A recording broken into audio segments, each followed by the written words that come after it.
Hello everyone, welcome back to my channel. This is Cambridge AS and A-Level Biology with Dr. Demi. And in this video, which is the last exam prep video I will be putting up, it is about revising paper 5 of the May June 2021 exams. And this is variant 1 as promised. I have uploaded papers 1, 2, 4 and this is 5. Please note that it is difficult to upload paper 3 because paper 3 is a laboratory paper and it would be better for you to watch the lab practical being done, which I can no longer do because I'm no longer teaching. But I do hope that you find the tips for all the other papers helpful and they help you start thinking about the things that you understand and the things that you do not. Something else that I would like to say is that paper 5 is a 30-mark paper and it's a paper where you're likely to get 100% if you really put your mind to it. In some countries it is called the alternative to practical, and in some places it's called the planning and analysis paper. So in order for you to excel in this paper, something that you need to be able to do is to role play. And role play in the sense that you need to put yourself in a position whereby you assume you are doing the practical without actually doing it. This will help guide how you understand the questions and also how you respond to the much dreaded method question. So there's a method question in this paper that usually comes out as about 6 or 7 marks, sometimes goes up to 8 marks, and you are expected to be able to answer correctly in order for you to do really well in this paper. So let's get into it and see what tips we can derive from it. All right. Okay, so it starts off here. Let's see. It says the enzyme beta-galactosidase catalyzes the breakdown of the compound ONPG to the compound ONP as shown in figure 1.1. So ONPG is obviously the substrate. So I'm just going to write here substrate. Beta-galactosidase, as we've been told, is the enzyme, and ONP here is the product. Okay, as ONP is produced, the color of the reaction mixture changes to yellow. As you can see there, the substrate is colorless and the product is yellow. The intensity of the yellow color produced is proportional to the concentration of ONP, which makes sense. Obviously, the more ONP you produce, the more intense the yellow color would be. A colorimeter is used to measure the absorbance of the reaction mixture. Absorbance is a measure of the light absorbed by a colored solution. In the reaction shown in figure 1.1, the more intense the yellow color, the higher the absorbance, which again makes sense because if you increase the intensity of the yellow color, it will absorb more light. Then the first question says, a student was provided with a stock solution of the enzyme beta-galactosidase. The student diluted this by a factor of 20 using a buffer solution of pH 8. The student made a final volume of 10 cubic centimeters of dilute beta-galactosidase solution. Describe how the student prepared the 10 cubic centimeters of diluted beta-galactosidase solution. So over here in this question, this is something that you will always be able to do. You always have to know how to do rather. When you're dealing with paper 3 and paper 5 in particular. You might be asked to say, for example, calculate or show, for example, how you would do a dilution.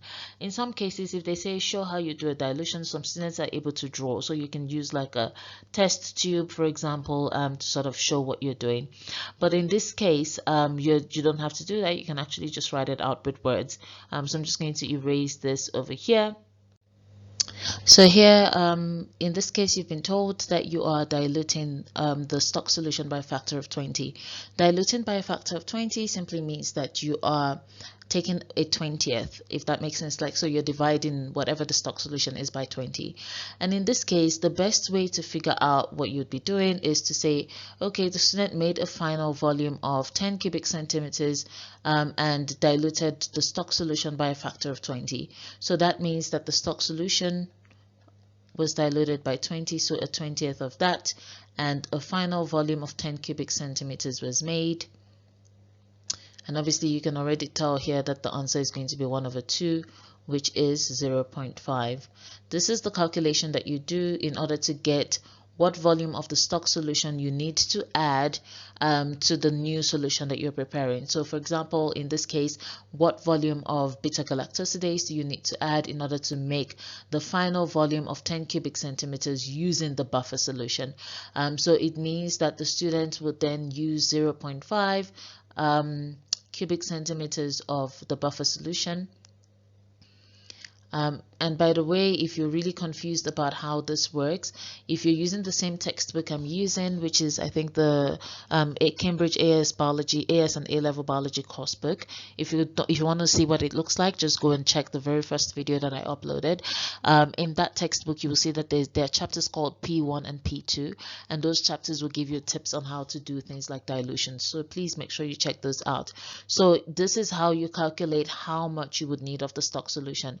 You divide whatever the final volume is by the dilution factor, which in this case is 20, and that gives you half in this case. So that's going to be 0.5 cm cube not of buffer, 0.5 cm cube of beta galactosidase, but in this case I'm just going to write it as enzyme. And obviously, if you're making 10 cubic centimeters as the final volume, you deduct 0.5 of what the stock solution is from that. You're going to get 9.5, and so that means you add 0.5 cubic centimeters of enzyme to 9.5 cubic centimeters of buffer. Please remember to use the word buffer and not water, because it says in the question that it is diluted using a buffer solution. You don't need to worry about the pH, that's just extra information. So you add 0.5 cubic centimeters of enzyme to 9.5 cubic centimeters of buffer in order to make a 10 cubic centimeter dilution of the beta galactosidase solution. Okay, let's look at the next question. The student investigated the effect of substrate concentration on the enzyme catalyzed reaction. Now again, just thinking about this paper and reading through it, most of the time students who do paper 5 tend to expect that the experimental work that they'll get will only come from like maybe chapters 12 to 19. This is very clearly dealing with a chapter 3 question. And this is a recent paper 5. So please, by all means, when you're studying for your paper 5, make sure you take into consideration every experimental topic that you have learned about, be it respiration, photosynthesis, enzyme reactions, biological molecules, whatever it may be. Make sure that you study that effectively so that you can be well prepared for the exam. All right, then let's look at this question here. So the student investigated the effect of substrate concentration on the enzyme catalyzed reaction. The student was provided with the beta galactosidase solution, which was diluted in the first step and kept cold until needed. A stock solution of 1% ONPG. Remember that ONPG is our substrate, made up in a buffered solution of pH 8, so the same buffer as the beta galactosidase solution, and obviously we then given a buffer. The procedure used by the student is outlined in step 1 to step 3. The diluted beta galactosidase solution was mixed with 1% 0.01 ONPG solution rather. After 2 minutes, a colorimeter was used to measure the absorbance of this mixture. Steps 1 and 2 were repeated using different concentrations of ONPG. First question, suggest why the student used a colorimeter to measure the absorbance rather than judging the intensity of the color by the eye. Well, this is a very straightforward, easy question. What you really need to think about is the accuracy of the eye. If the student were to say, I will just look at the colors and assume that, oh, this is a highly intense color or it's not. That's not going to be very precise, especially for these results. So in this case, you can say the student used this in order to get quantitative results because quantitative results are more reliable. Okay, so to get quantitative results or quantitative data. And the reason for that would be because they are more reliable. Obviously, they don't tell you to explain, but if you were to write that, if it can fit within these 2 lines, I don't think that would be a problem. Okay. Then the next one says identify the independent variable and the dependent variable in this investigation. So in this case, the independent variable is going to be the one that you are adding. It's not the one that's changing in response to the experiment, okay? And in this case, the one that you're adding is the concentration of the ONPG or the concentration of the substrate. All right, so you can say concentration of the ONPG. Please be sure to use the word concentration and not volume. And the reason I say that is because when you read through this question, you can see here that they say the student was given a stock solution of 1%. 1% is a concentration unit. it's not a volume unit. If they say the student was given 1 ml, then in that case, you know that they're dealing with volume. Or if they say the student was given 1 liter, whatever the case may be. So always check the unit of the values that you're given so that you can use the right word. Because over here, if you don't use concentration, there's a chance that you will be marked wrong, because in the mark scheme, concentration is underlined. Okay, so the independent variable in this case is the concentration of OMPG, or you can even say concentration of the substrate, because you are the one adding this to the experiment. Okay, and now what this is doing is that it is driving a change in color, and that change in color is obviously what is then being measured by the absorbance, and in this case we then say that the absorbance on the colorimeter is the dependent variable. Okay, because remember that the yellow color that you get will be dependent on the concentration that you start with. So let's say, for example, we start with 0.5% or 0.1% ONPG. There's a chance that by the time this ONPG is converted to ONP, the yellow color we will get might be very faint. All right, so we might get a very faint yellow color here. But if this was maybe like 10% ONPG, then we would get a very strong yellow color. And that is why absorbance is the dependent variable, because it depends on the concentration that we start with for ONPG. All right. Let's move to the next question. The student used the absorbance values at 2 minutes as the initial rate of reaction. And then it says here, that's figure 1.2, initial rate of reaction, and over here you can see this is substrate concentration. So here it says percentage concentration of ONPG, which is fine, but we know that ONPG is the substrate. The reason I'm explaining it this way is that when you do enzymes as a topic, you tend to sort of study the factors that affect enzyme activity, and if you haven't done that, you can check out the videos that I've done on that. I really explain it well there. You check out, so you do factors that affect enzyme activity, and one of the graphs that you get to draw is the effect of substrate concentration on the rate of reaction. This is the same graph, all right, but it's just the axes have been labeled differently. Here you're not being told it's substrate concentration, but you're expected to be able to deduce that. All right, so just have that at the back of your mind. Let's look at C. The student decided to investigate the effect of inhibitors on the reaction shown in figure 1.1. The student planned to add an inhibitor X, to reaction mixtures containing different concentrations of ONPG solution. Describe a method the student could use to collect the data needed to test the effect of inhibitor X in reaction mixtures containing different concentrations of ONPG solution. The description of your method should be set out in a logical way and detailed enough for another person to follow. You should not repeat the details from A describing how to dilute the stock solution of beta-galactosidase. So over here, they've already given you an idea to say, listen here, you don't have to repeat. And this is something students tend to do. They would say, take the stock solution, dilute it, blah, blah, blah. That's because they sometimes are at a loss on what to write. And so they say, well, let me just repeat what I already know. But when I say that this paper is about role playing, this is exactly what it means. It means you start off and you do some sort of initial experiment, right? And now they're telling you to do a larger scale experiment. So you don't repeat the initial part. You're actually progressing through an experimental procedure when you're doing this paper. If you put yourself in that mindset, then it makes this paper very easy for you to flow with. So in this case, they say don't repeat how to dilute the stock solution, but they do say something. Describe a method to collect all the data. So collect the data needed, test the effect of inhibitor X in reaction mixtures containing different concentrations of ONPG solution. So I've simply underlined here the key things that you need to consider when you are writing out a method. This case, the method question is 8 marks, and many students tend to hate the method question, but I always tell them the method question is one of the easiest ones you can get if you put yourself in the mind space of someone conducting the experiment. In this case, let's have a look at what the method should be. We know that we are going to be dealing with different concentrations of ONPG solution. We are going to be dealing with an inhibitor, and we want to collect data to test the effect of the inhibitor on different concentrations. So the first thing that I would do in this case is prepare different concentrations of ONPG. Okay, so I'm just going to write it as I'm not going to write everything out in detail, but I write concentration like that. They've prepared different concentrations of O and PG.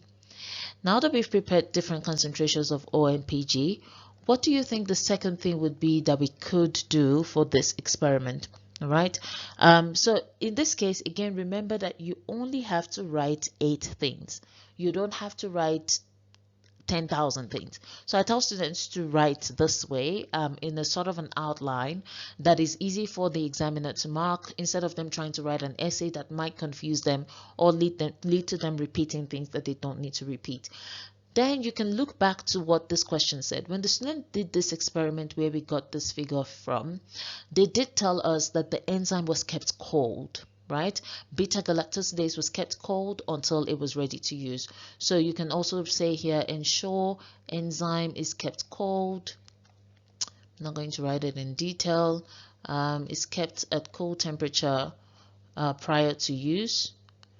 And obviously you can think of why that is. Obviously, if the concentration is, if the temperature is high, the enzyme might become denatured, or it might even lead to the enzyme basically not being able to function at the time that you need it. So ensure enzyme is kept cold prior to use. So I'm not going to write all of that out, but you can take notes in your textbook. So we've kept the enzyme cold, we've prepared different concentrations, and then in this case you can then say you can also then bring them to temperature. So you have to maybe bring the enzyme to the reaction temperature, or set reaction temperature if you want to. Well, they didn't say what the reaction temperature is here, but you can say set reaction temperature and bring enzyme and substrate to this temperature. Okay, so bring enzyme and substrate to this temperature. I'm not going to write all of this because you can see I'm struggling with my mouse, but you get the gist. So bring enzyme and substrate to the set temperature. And then obviously you will have to mix your enzyme and substrates together and add the same amount. So mix enzyme and substrate together. Enzyme plus the different concentrations of substrate. Now what you want to say here is that your enzyme, okay, I think writing this down is actually a bit harder for me than I expected it to be. I'm just going to speak, so please just take notes if you're watching the video. Okay, so here's the first thing. You prepare different concentrations of the ONPG. Your ONPG is your substrate, and you want to tell what the effect of the inhibitor will be on your substrate. So prepare different concentrations of that. Ensure that your enzyme is kept cold as it should prior to the beginning of the experiment. All right. Once the experiment is ready to go, then you can say, and obviously when you say you prepare this, you can maybe prepare them in test tubes. Okay, then you can then say add the same volume or add the same amount or the same concentration of the enzyme to the different concentrations of substrate in the different test tubes. So if we had to draw that diagrammatically rather, we can say maybe we have something like this. And by the way, you can say, you should always state like the number of different concentrations you want to prepare. So you can say prepare 5 different concentrations. 5 is always a good number to go for. So then by the way, you don't need to draw. I'm just doing this so that you understand. You're expected to write it down, but I guess if you were to draw it, I'm not sure if that will earn you extra marks, but just make sure you write it out. So over here, you've prepared that, and then you have your different concentrations of OMPG. You add the same amount of enzyme to the different concentrations in the different test tubes. Then you also add the same amount of inhibitor. Okay. So add fixed concentration or fixed volume or same volume, whatever it may be that you're using as your measurement standard to the inhibitor to the solution as well. Then you can take the absorbance concentration or the absorbance value after 2 minutes. So remember, the standard time for this reaction is 2 minutes, as you can see over here. So take absorbance after 2 minutes using a colorimeter. So those are 6 things, and we only need to write 2 more. As I told you, this is quite easy once you put yourself in the whole mind space of doing the experiment yourself. Take the absorbance value, and also something that's always good to write with this question is that repeat each experiment maybe 3 times or twice, whatever. Repeat each experiment twice or 3 times so that you can get the mean value. And then the last thing would be thinking about the safety of the experiment. So you can say during this experiment, make sure to wear gloves, or make sure to maybe have an eye shield, or just take precautions because this might be an irritant. For example, you don't know what is an ONPG, so you might want to advise that whoever is doing the experiment should take gloves. You only need to write 8 things and you will get full marks for that, simply like just writing those 8 things. Okay, now let's move on. I know that method question is quite hard, which is why I spent some time on it, but I hope that you got the gist from the way it was explained. So over here it says figure 1.3 shows the results when no inhibitor X was added. So you can see this is no inhibitor, right? And then the student suggested that inhibitor X was acting as a competitive inhibitor. So in this case, you need to know the graph between a competitive and a non-competitive inhibitor. And these are things that are usually taught to you when you do enzymes in particular. So in this case, the question is then asking you, on figure 1.3, and again, I see students usually miss these kinds of questions that don't have any lines drawn under them for you to answer. Please make sure you're reading every single line so that you don't miss out on the important questions. So over here it says on figure 1.3, sketch the curve expected if inhibitor X was acting as a competitive inhibitor. Now, if you go back to your enzyme studies, you remember that competitive inhibitors, as substrate concentration increases, they also, tend to start picking up with the reaction. And if you want to learn more about inhibition, then please, by all means, check out the video that I've done on inhibition under enzymes.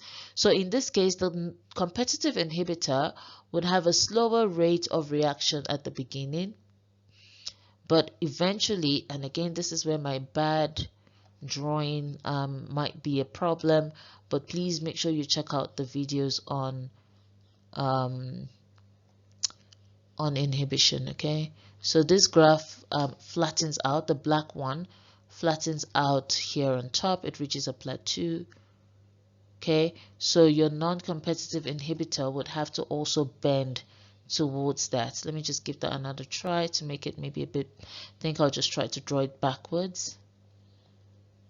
Maybe draw something like that. Well, that's not exactly perfect, but the point of it is to say that the rate of reaction would be a lot slower, but eventually it will catch up, but it will just take a longer time than the normal reaction without the inhibition. Please check the graphs for competitive inhibition to do this perfectly. Okay, I am not the best drawer out there. I'm trying, but it's just not working. If I had to do this on paper, I think I'm a lot better, but trying to do it on the screen for some weird reason is dribbling me, and I don't understand why. Ikfrastani.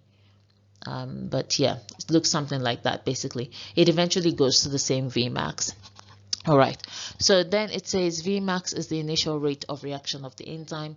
The Michaelis-Menten constant Km is the substrate concentration at which the initial rate of reaction is half of its Vmax. Then it says on figure 1.3, draw the positions of Vmax and Km of the enzyme when no inhibitor is present. So when there's no inhibitor present, obviously you're going to be drawing on the black line. Vmax is going to be here because this is where the graph is flattening off over here. Okay, so I'm just going to make it a bit thicker so you can see. So Vmax would be the corresponding x-axis value of that. That was such a beautiful line until for some reason it decided not to be beautiful anymore. So this would be your Vmax here. The Vmax is basically the point where the graph plateaus at the top, right? That's your Vmax right there, and it should be a straight line. Please don't draw a mountain or a collection of hills as I have done here. Your half Vmax would basically be half of whatever this is. So you can decide to count the squares if you want to be really accurate, or you can just do an estimate. So I'm just going to do an estimate and say, well, this looks to me like it could be half Vmax. Okay, so half Vmax is that, where the red line is. and you asked to draw the positions of Vmax and Km. So in this case, Km is whatever the corresponding x-axis value is for half Vmax. Again, use a ruler when you're doing this. Please don't try to do this. I'm just going to delete that ugly graph with the competitive inhibitor.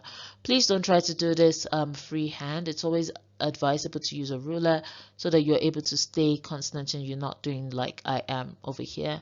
And so this over here would be Km. So whatever the value is here is Km. Something I need to point out here is that I often see that students are like, oh, okay, because I've been told to do this, I really want to use numbers. And then they start to add numbers to the graph. If you have not been given any data, please don't add numbers to the graph. They are simply looking for you to do a representation of what it would be. So in this case, you would get marks, full marks here for saying that is Vmax, okay? Because that's where the graph plateaus, and you get marks for saying this is half Vmax and you correspond it to Km. That would also be 1 mark. So that is how you get 2 marks there, okay? And obviously for the competitive inhibitor, you get 2 marks for drawing the line to make it, let me just try this again, make it obviously slower, but then eventually, oh, that looks a lot better. Eventually it meets up to the plateau, but you can see it takes a longer time. Oh, I finally did it. So that's that. So you would get 1 mark for getting this portion right, and another mark for ensuring that it meets the plateau eventually. Then let's see the last question. It says here, use your graph to describe the effect of the addition of inhibitor X on the Km of the enzyme. So I think I explained this earlier in the video that I did on enzymes, but I'm just going to explain it again. So over here, this is our Km without any competitive inhibition, right? So in this case, obviously our Vmax also sort of, you know, it's kind of similar. It's somewhere over there, but our half Vmax in this case, if we look here, also similar, okay? But because of where the competitive inhibitor line is in terms of the rate of reaction, when we draw down the corresponding x-axis value, we can see that Km is a much stronger, a much larger number. Well, not much larger, but it is larger than what the original Km is. What this tells us is that whenever there is a competitive inhibitor, what that competitive inhibitor is doing is that it is competing for space with the actual substrate of the enzyme.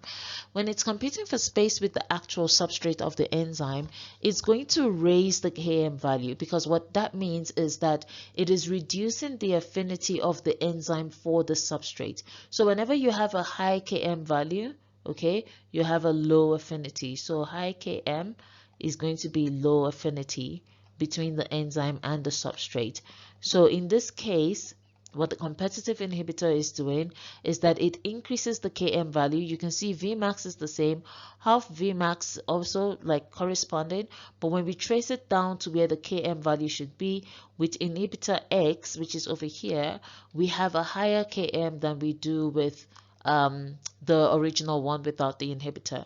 So in this case, you can then say that it is increasing the Km value compared to the one that has no inhibitor, and you can also then go on to say it is maybe reducing the affinity of the enzyme for the substrate, and you will get a mark there, a full mark. All right, let's look at D. Acid reflux is a condition where some of the stomach contents are forced back up into the esophagus. The main symptom is a burning pain in the esophagus due to the acidic contents of the stomach. Acid reflux that happens more than twice a week is called gastroesophageal reflux disease. 2 main types of drugs are used to treat GERD, that's what it's called: proton pump inhibitors and hydrogen receptor antagonists. Okay, scientists carried out trials to investigate the effects of these drugs on the relief of acid reflux symptoms in people suffering with GERD. 200 people were randomly divided into groups A and B.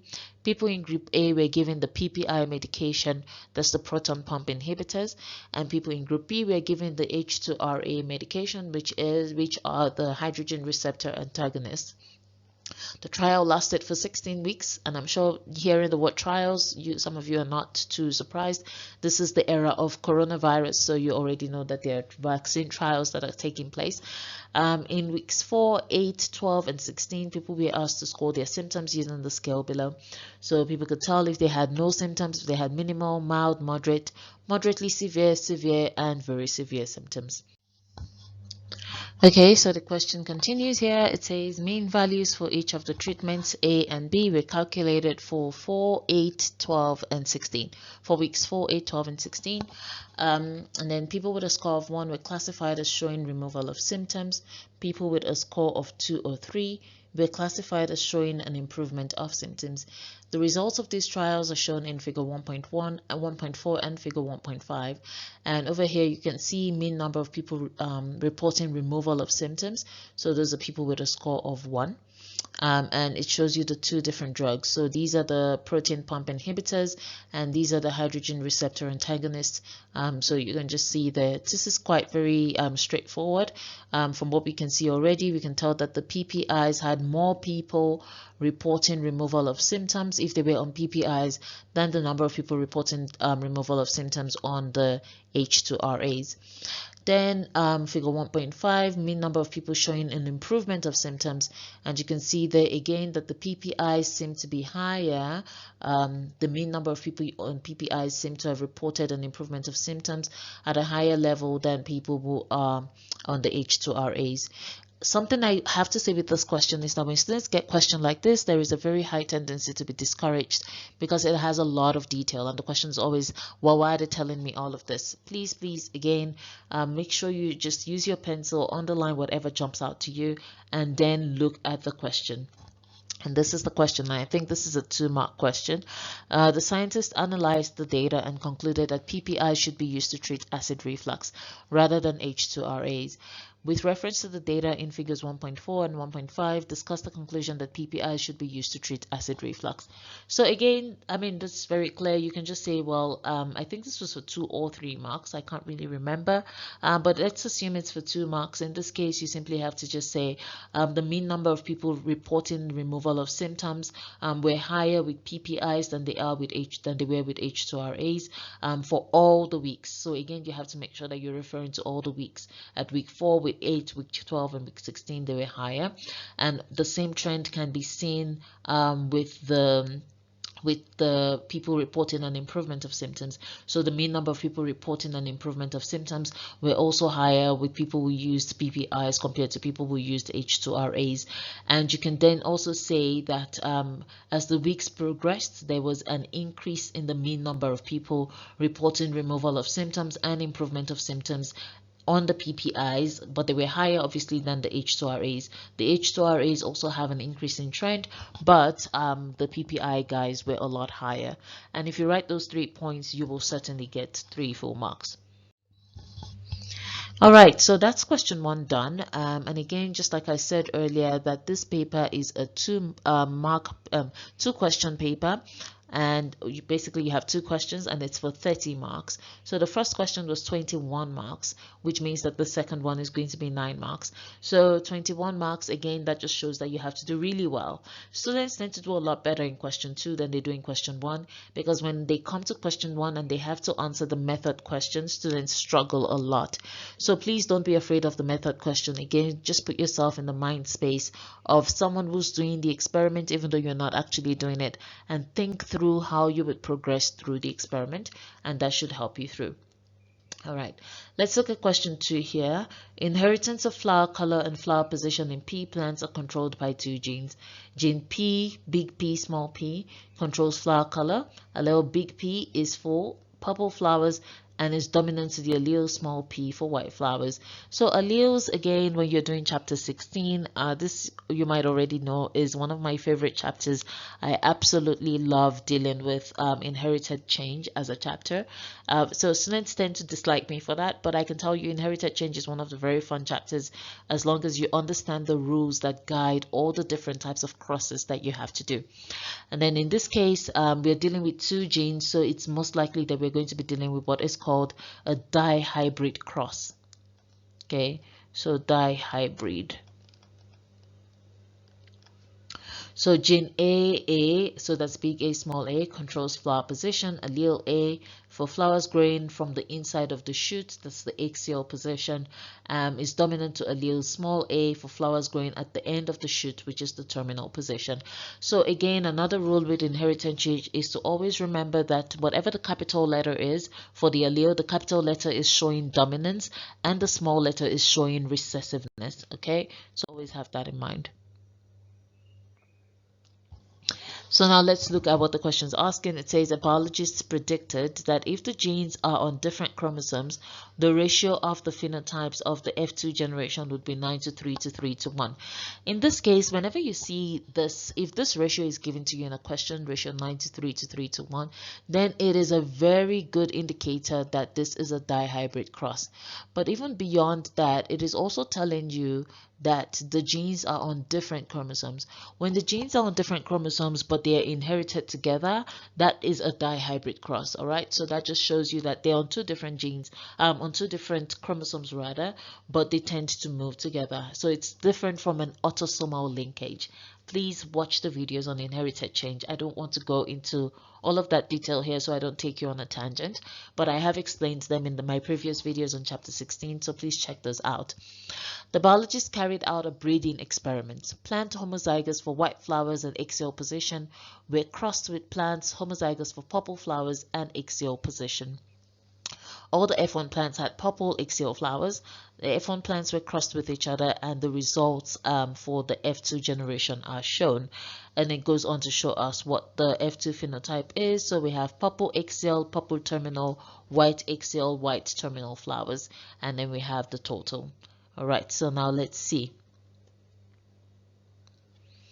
Then it asks us here, it says the chi-square test was used to analyze the data in 2.1, in table 2.1. State one reason why the chi-square test was used. Now, if you've watched the videos on inherited change, or even if you haven't, just note that the chi-square test is usually used to test the difference, to check if the difference between the expected results and the observed results are significant. That is all that you need to state here. So you're simply checking to see if the results or the difference between the observed and the expected results are significant. All right, so you compare. So you can just talk about comparing observed and expected data. Then over here states the null hypothesis. The null hypothesis is always that there is no significant difference. All right, it doesn't matter what it is that you are comparing.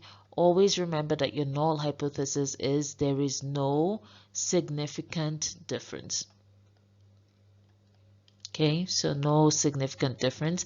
And in this case, because you're dealing with a chi-square test, you're going to say there is no significant difference between the observed and the expected. So I'm not going to write all of that. I'm just going to write between the O and the E. Okay, so between the observed and the expected results. And if you're wondering what observed versus expected is, please watch my video on how to do a chi-square test, because I think that would be very helpful for you. Then it says complete table 2.2 and calculate the value of chi-square for the results of the F2 generation. And as usual with CIE, they give you the formula that you're going to use. So most of the time, the formula that you find in biology, you don't have to memorize them. In the question, they will be given to you, and in some cases, some of the data might even be filled out for you. So let's look at this table that we have to complete. So here we have it. So it says the offspring phenotype, which are those, and then we have the observed. So when the biologist or the person conducting the experiment finished this experiment, these were the values that he got for the different phenotypes. And now you have to calculate the expected value. And again, I'm just going to redo that. I've done it on the videos on how to do chi-square test, but I'm going to do it here again so that you're just able to follow. Whenever you have to calculate the expected value, you have to first of all check what the ratio of your results are. Remember that we were told that the ratio was 9:3 to 3:1. This is what we expect the ratio to be. In other words, we expect that this should be a ratio 9, this should be a ratio 3, this should be a ratio 3, and obviously the lowest value should be a ratio 1. Okay, and when we add up this ratio values, we're going to get a total value of 16. When we add all of these together, we had the value just now, but I've changed the slide, and if I go back, this recording might be messed up, so I'm just going to add it up here again.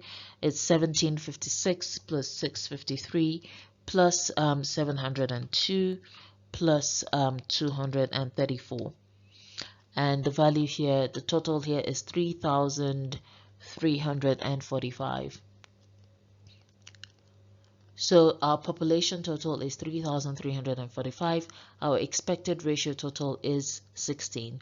That means that the expected value, to calculate the expected value for purple axial flowers, we are going to say the ratio of 9, okay, divided by 16 times the total population number that we have, which is 3,345. So that's how we do that. And in this case, let me see, I'm just going to do it here on my calculator. So over here, our expected should be 1,881. Okay, and we're just going to repeat the same thing. So again, for the purple terminal flowers, the ratio is 3, the total ratio is 16. This is the population total. So we're going to go 3 divided by 16 times 653. Times 3,345, not times 653. Please don't make that mistake that I just made. It's times 3,345, because what you're basically calculating here is you're trying to figure out that based on the expected ratio, what should be the expected number in the population. So it means you're going to take that ratio and calculate it as a function of the total population. So you're not calculating it as a function of what you received for that particular phenotype. All right, so in this case, we're going to do 3 divided by 16, and we're going to multiply that by 3,345, and that should give us 627. Okay, that's 627. So we repeat the same thing again for the next one. 3 divided by 16 again, we already know that that would give us another 627. And for the last one, it's going to be 1 divided by 16, because that's a ratio of 1. And we will multiply that by 3,345, and that should give us 209. And a good way for you to check if you are on track is to simply add all of these together to see if you will get the same total number here. So we can just do that very quickly. So we can just say 209 plus 627 plus 627 plus 1,881, and we have more or less the same number. There's some decimal places that I excluded, but that should not be a big train smash. So with that done, in this case, you then have to deduct this value over here, which is your observed number, from your expected numbers, square the results, and divide it again by expected. And for you to get 3 marks here, by the way, all the numbers in this column must be correct. All the numbers in this column over here must also be correct, and your chi-square value must be correct. So that is how you can get 3 marks here. So you don't get marks where some numbers are fine and some of them are just messed up. So you have to make sure that your numbers are totally on point. So your calculations have to be right. So in my case, I have skipped some of the decimals. I would encourage you to make sure that you add them, perhaps to 2 decimal places, just so that you can be safe and make sure that you have the total number correctly. So let's see, in this case, observed minus expected would be 1756 minus 1881. Okay, and we are going to square that. And when we square that, we get 97.51, and then divide it again by 1881. And that gives us, that's a weird, interesting number. I feel like I need to do this again. 1756 minus 1881. Okay, yeah, so I did the wrong thing initially. I think I had something else on my calculator. So 1756 minus 1881, you're going to get minus 125. You can square that, and you get 15,625, and divide that by the expected, which is 1881, and you will get 8.3. over here. All right. So again, don't be afraid to check your calculations. If a number looks weird, make sure you go back and just redo it. It's not going to take you a lot of time to do that, but it will cost you a lot if you don't do that and you end up losing marks. All right. So again, let's do the same thing for the next one. It's going to be 653 minus 627. Okay, we can square that and divide that by the expected, which is 627, and we get 1.08. So again, I'm making an error here by not sticking to the same decimal places. So please don't be like me. Make sure you use the same decimal places. I'm just going to redo that one so that I can get the right decimal place. So it's 8.31 over here. All right, so here again we're going to repeat. Again, don't just simply record the number you have here over here, because you can see that the observed number here is different from the one that you have on top of it. So even though they are the same ratio, the observed number sort of looked different. So in this case, we're going to go with 702 minus 627. And I usually I love it when students do this with me as we go along, because it's very helpful for them later on. So that's squared, and then we can divide it again by 627, and here we have 8.97. All right, and now for the last one, it would be 234 minus 209. Square that, divided by 209, and you get 2.99. And your chi-square will then be the addition of all of these numbers. So remember, on the previous slide you were given the chi-square value, so it would be the addition of all of these numbers. So that would be 8.31 plus 1.08 plus 8.97 plus 2.99, and that gives us 21.35. So in this case, our chi-square value is 21.35. It might be slightly different for you because you might have included the chi-square numbers that you should have, but on the slides it does say that if you have anything that is about 21.34 to 21.48, then you should be fine. So this is within that range, so that means that we are good. But again, please make sure that you include the numbers, the decimal places, if you need to, just so that you can make sure you have the right answer. So 21.35 is our answer when we add all of these together, and that's the chi-square value. So this would be 1 mark, this would be 1 mark, and that would be an additional mark, and that's how you get 3 marks here. So again, make sure that your calculations are completely on point and you can get them correctly. Then it says table 2.3 shows some critical values of chi-square at different probability levels, and then you are supposed to state the critical value at p less than 0.05 for this chi-square test. So again, p less than 0.05 is more or less telling you that there is no significant difference. So in this case here, the first thing we need to do is calculate what we call the degrees of freedom. So again, if you've watched the videos I've done on chi-square, you know that the degrees of freedom is equal to n minus 1. And n is simply, in this case, referring to the number of data sets that you have. So here you have 4 data sets because you're dealing with 4 different phenotypes. So you know that the degree of freedom is 3. So that means that we are going to be looking within this range over here where 3 is. For our, I'm just going to draw a line under the values that we're looking at. Just maybe do a circle around them. We know that we're looking somewhere over here for our data point. Okay, now we know that our data here is our chi-square value here over here rather is 21.35, and here they're asking us state the critical value at p less than 0.05 for this test. So what you need to do in this case is you're not looking at the chi-square value, actually you are looking for where p is around 0.05, which in this case is 7.82. all right, so in this case you would then say the answer here is 7.82. But I'm going to show you something else that is very important. If you are asked to to interpret what your chi-square value means, and you're given a table like this, you need to then first of all say, where is the critical value? The critical value is always at 0.05. If p is less than 0.05, by the way, it means the results are significant, so you need to reject the null hypothesis, not accept it. Please, I think I made an error when I said that earlier, so I'm just correcting that.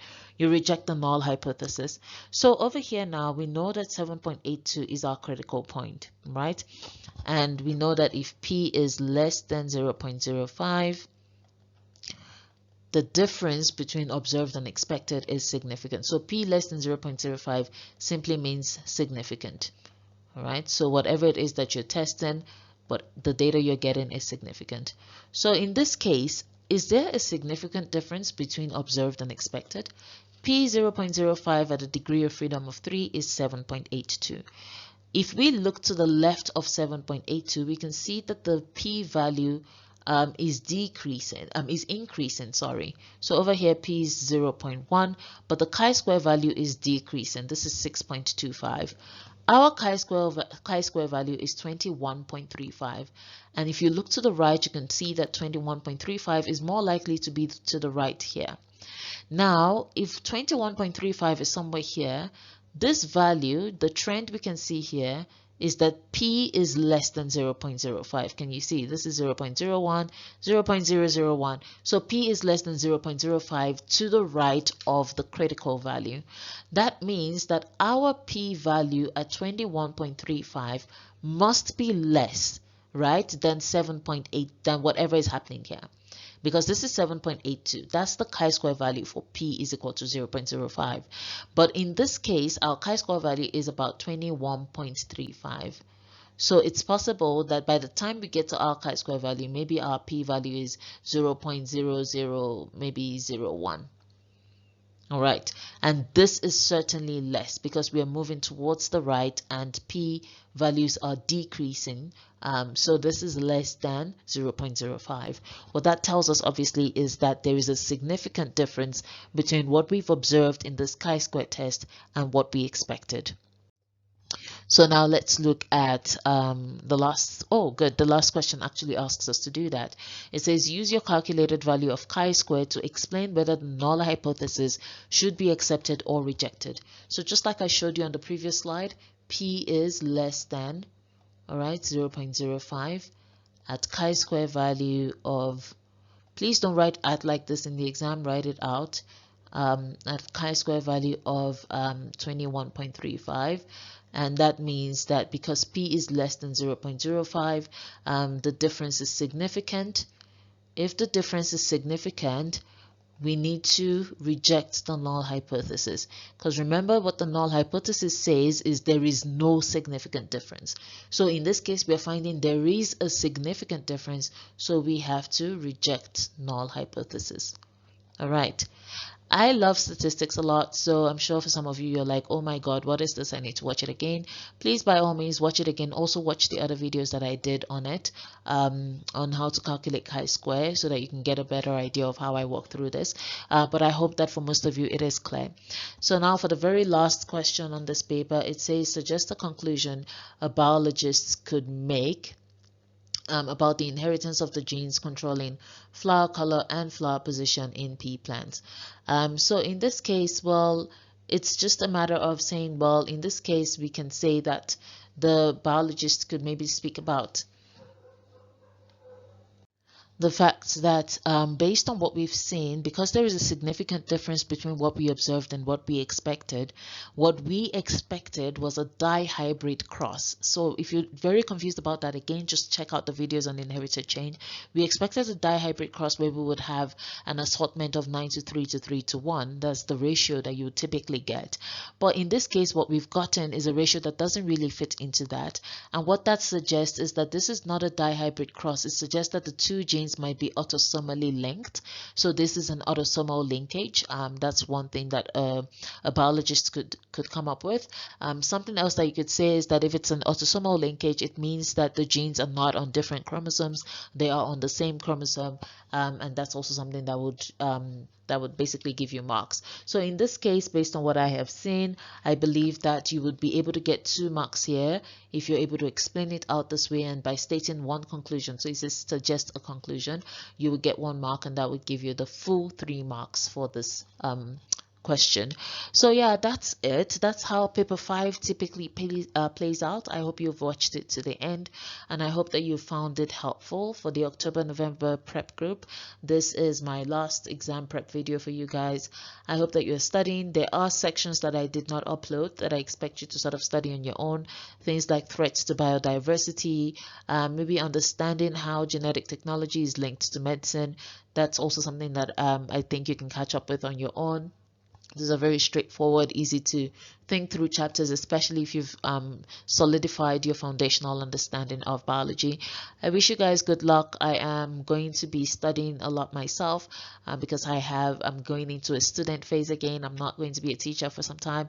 Well, I'm not going to be a teacher, at least in the traditional sense, but I do hope that these videos have been helpful for a lot of you and you are preparing very hard for your exams. I wish you guys good luck, and I hope that you come back to report success when you do excel in the exams. Until the next video, which I don't know when that will be, have a great time and goodbye.